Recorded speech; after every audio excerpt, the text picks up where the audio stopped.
I'm here to respond to all the madness that is unfolding. And, of course, the 2016 race. She also has a brand new book out called Sweet Freedom, which is a devotional. Former vice presidential candidate, former governor of the great state of Alaska, is Sarah Palin is with us. How are you?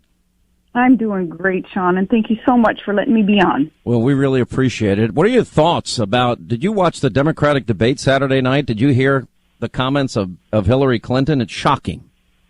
Well, I watched clips of it. You know, I can't kind of stomach through sitting through all of it and trying to understand what the heck it is that they intend to do to this country. So, you know, just trying to catch up on clips afterwards was about all I could take, and it's pretty baffling, yes. You know, if you go through it, though, I don't think we're at war with radical Islam, she says. Bernie Sanders saying he absolutely still thinks that climate change is our biggest national security threat. I'm like, what world are these people in? And the president now is still willing to accept refugees from Syria and elsewhere. Right. Well, the decisions that our president makes, we obviously see the manifestation of them, the results of them, and they're poor. And when he can't make a decision, and he's kind of known for his indecision, that's creating this inertia that we suffer under, and we're allowing other world leaders then to take the helm. And America's interests are not being met. Our national security interests are not being met.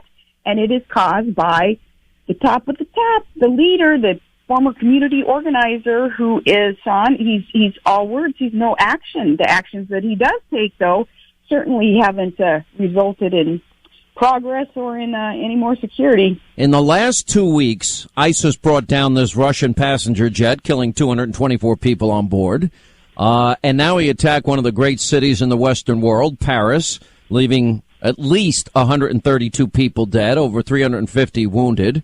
This is the same president that was less than 2 years ago who actually said that this is the JV team. And my question is, how can you be so wrong so often on such an important issue as keeping the American people safe? And they have reiterated today they're going to continue to take in refugees from Syria.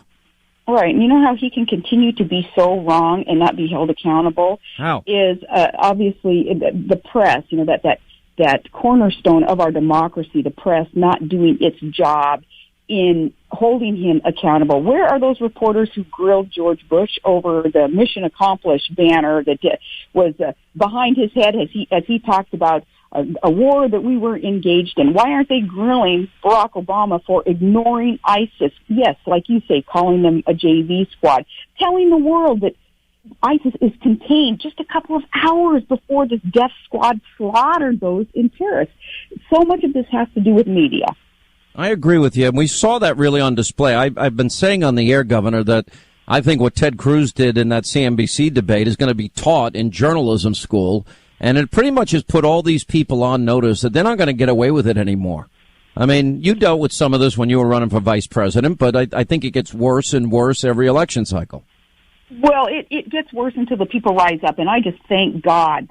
Literally, I am thanking God that more and more Americans are waking up. And that's due to people like you and Levin, Rush Limbaugh, those of you who have a microphone, you have a platform, and you're relentless in just telling the truth, stating the facts, which are not lying to the people. Yes, the politicians and the pundits, they're spinning, they're lying, but you guys are stating fact and informing people, and more eyes are being opened, and we're not going to take it anymore. And that's why I think you see such a shift, too, and strain from the mainstream media, and obviously... But you know something, Governor? Like you know, I'm more angry at Republicans for making promises in 2010 about replacing Obamacare, 2014, stopping executive amnesty, which they all said was not lawful and unconstitutional.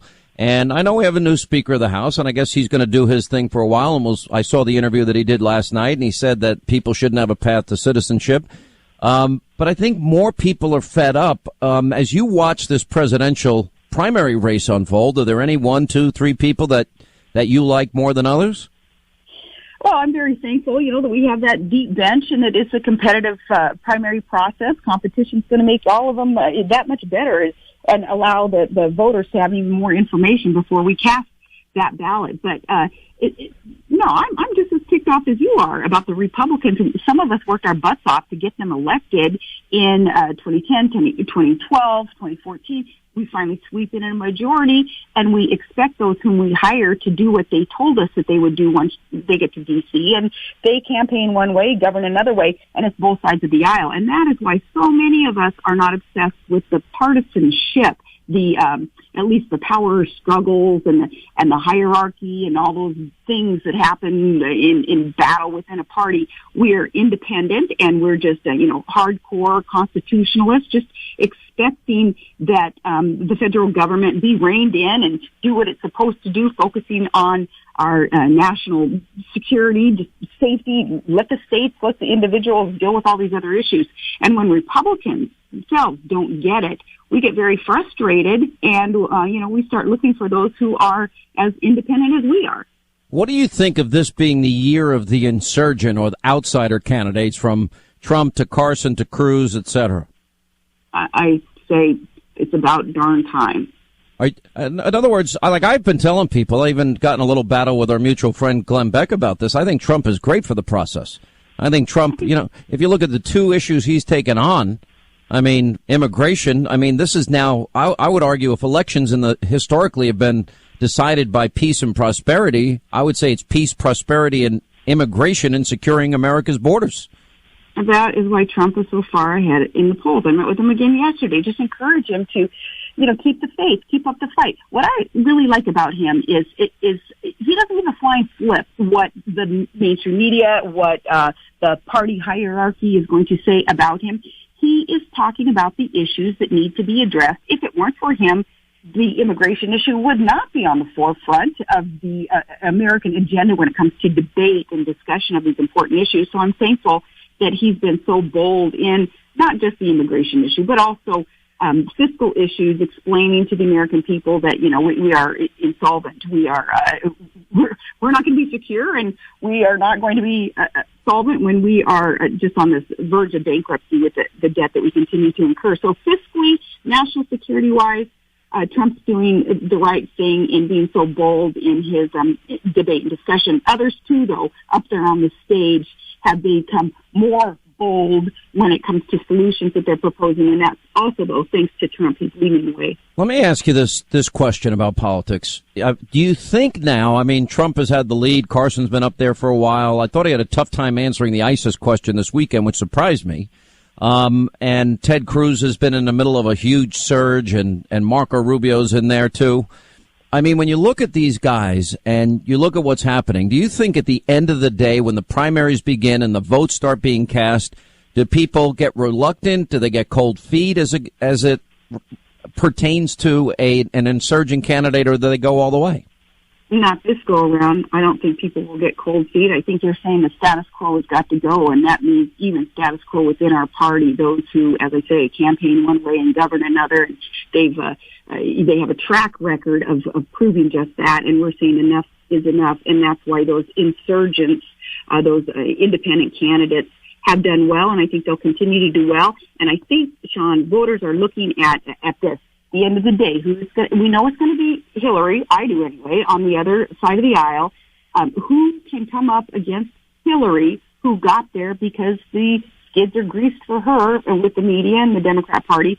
Who can come up against her and fight for the American people? Who will be the toughest fighter up there? We don't need any kumbaya compromise, do-de-do-de-do, let's all get, not at this time. We need a fighter on the stage in the debate and bring that fight then to the world stage, putting America first so that America can win the fight. The innocent people can win the fight. Who is the toughest fighter up against the Democrats and their failed agenda? If I ask you to answer your own question, who comes to mind? Well, I say the fighter today, obviously, he who can articulate what the fight is about and is able to identify the enemy and say, here's what we do to the enemy. One of those is Trump. Ted Cruz is another one, too, though. He is another one who has been bold enough to lay out the plans, to call out the enemy, to identify him. We're never going to beat the enemy if we continue to let the media and the Democrats pretend that we don't know who the enemy is. Why can't, for instance, our president just admit there are aspects of the Muslim religion that do lead to this acknowledgement of the rest of us that there are aspects of a death cult in there. Why can't we acknowledge that aspect of where the radical Islamic terrorists have gone all these years to justify their actions? Let us identify that. Let us deal with it and not pretend that it's non-existent. And from there, we're able to then to take some steps forward and progress towards some solutions and winning this war. Our president cannot do that. I don't see Democrats being able to do that. We need to make darn sure that we have Republicans willing to do that. Let me ask you about your book. You wrote a book, a devotional book, and I've always known you're very religious. I mean, tell us a little bit about it. I wrote this book, Sean, because it's time that people in this worried world that we are in, that they have internal security so that they're not fearful. Fear also creates inertia, and fear creates this atmosphere of just surrender. And, you know, instead of reloading, people are retreating because they're fearful of what's happening in our world. And we don't have to be fearful.